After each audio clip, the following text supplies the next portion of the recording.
Tecumseh 432, Shawnee at 440, and OBU, if it continues that track, it could go as far north as OBU, but the red line, center line for it is going to be Macomb up to about Tecumseh. That's the most likely track of that developing potential tornado in Potawatomi County. So you folks in Potawatomi County, stay alert. Tornado precautions, especially around Macomb, and eventually up toward Tecumseh as it continues to move up to the east-northeast at about 30 miles per hour. That is a tornado warning. Tornado chasing by myself. Oh yeah. We have heavy rainfall here coming into Shawnee. Also Tecumseh, I-40 on the northern side of Shawnee, heavy rain there. Some small hail. So I just may make it to the shelter just in time. The main problem with that, and then moderately heavy rain. It's gonna literally blow my mind. The pretty wet from here in Tulsa right now. Well, it's gonna blow my dreads around. Travel from Twin Lakes I'm gonna hop Shawnee. right in that shelter. County basically is dry. Showers and a few thunderstorms developing in Canadian County now to the west. That is the beginning of that round 2 or second wave coming in, and rain northbound I-35. So the weatherman, you know, they always say, well, this storm is just, it's dying down completely. There's nothing to worry about, you know.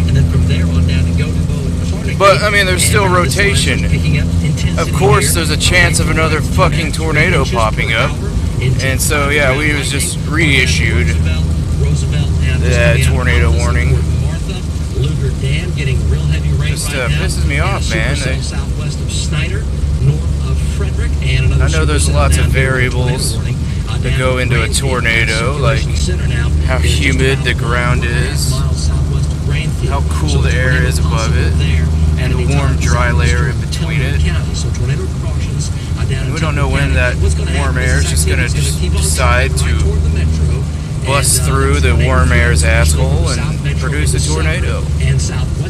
But I think that's rotation up here. In effect, all of western, all of central Oklahoma, and flood advisories continue and will be reissued and extended. I can promise you that as this activity wave 2 comes out of western Oklahoma, Clinton on down toward Lawton, and moves right toward Oklahoma there's that City. rotation. So this is future weather here. Oh my God. Start you off right about now. You see all the rain out there, but notice as we head through 6 and 7 o'clock how that second wave does impact. It comes through the metro area. And then through 10 o'clock tonight, still scattered storms in. And the back of the line is way out to the west still, so that's not going to get through here until sometime tomorrow morning. So the flooding may be eventually the main threat going forward. Kevin, we're closely tracking this. Our storm trackers are here in the metro, also in southwestern Oklahoma. We'll check in with them momentarily. Back to you. All right, Mike, we appreciate what you and the Forewarned Storm team doing for all of the viewers once again. And again, we have a lot of school information coming in. We've got some news about some cars off the road in I-40 in some places, and we're going to be showing you more pictures and some more of that flooding that we showed you earlier. Let's go to my friend Lance West for more on what's happening. Lance. All right, Kev, thank you very much. With today's rain, flash flooding is once again a major concern. That has some homeowners and city leaders frustrated by what seems like a broken river. Totally like it's going to be a tornado. Rising floodwaters trapped one driver along Southwest 149th and Portland. That's an area known for flooding. And some here in the city wonder if the city can do more to combat the constantly rising waters. News Channel 4's Jesse Wells has that story tonight. Wow. The area around Lightning Creek is notorious for flooding, and as this damaged fence line shows, recent weeks have been absolutely no exception. But that has one city councilman wondering if the city should rethink its design standards to try to prevent future flooding.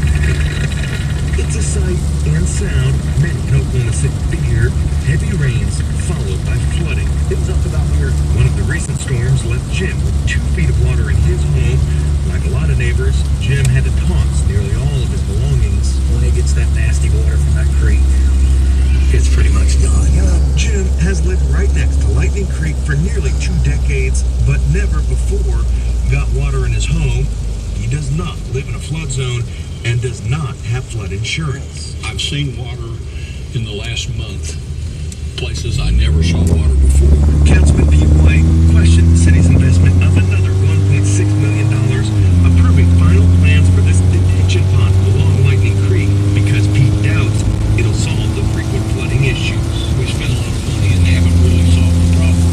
I think we ought to look and see if we've done it. I think I'm Right now, the city's drainage directly codes are built to cover 100-year below this rotation. years.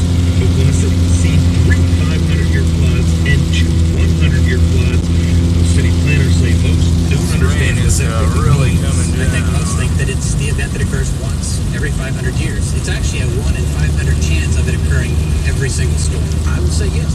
do something to keep the water in the creek. For his part, Jim says anything the city can do to reduce the potential of flooding. Here's your chance at $50,000. Why is there commercials? ALL. They don't give a shit about Tecumseh. There's commercials on the radio during our tornado warning. To win $1,000 and have a chance at $50,000. They do this all the fucking time. Oh yeah. I like this song. I want to die to it.